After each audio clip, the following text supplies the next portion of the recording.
I think for everybody, in order to be successful, there are 5 steps that you go through essentially. That everybody has their goals.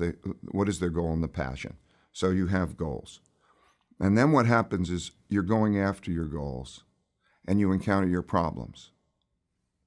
Okay, so encountering problems. And then the big difference between people is how they approach those problems. People who get bummed out by the problems don't learn from them. Who learns from them? So those who recognize that problems are exciting, that they get into those problems or mistakes. Mistakes are learning experience. The pain that comes from that mistake. Every time you have pain, it's an indication that something's at odds. And so the people who have the pain are the people then who will go into that, realize that if they solve that pain, solve that problem, understand what that is representative of, not just the one problem, but that problem is a certain type of problem that will happen over and over and over again in your life. And if you can solve, how do I deal with that kind of problem? And so diagnose. The third thing that everybody needs to do is if they have problems on the way to their goals, that they diagnose those problems and they get to the root cause, the real root cause. The real root cause is typically what people are like. Can you go to what you're like? Can you go to your mistakes? Can you go to your weaknesses? Right? Can you go to other people's mistakes and weaknesses? Some people, because of an ego barrier, can't do that.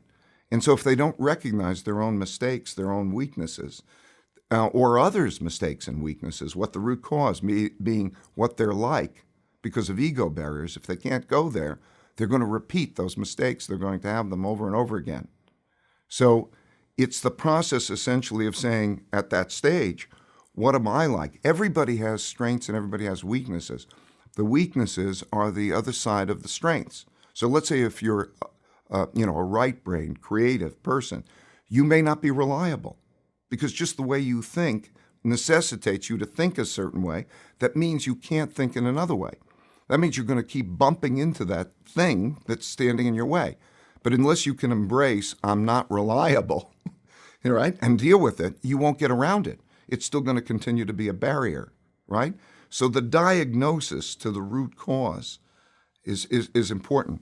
So then, if you diagnose it, then you have to design what are you going to do about it that works. So let's say you are very creative but not reliable. Okay, you have to find a means of, first of all, embracing that, and then saying, if I'm not reliable, what do I do? Do I work with a reliable person? Do I learn reliability? Do I have some compensating mechanism? Because I can't let that lack of reliability stand in the way of my goal. As long as I keep doing that, I'm going to keep running into problems.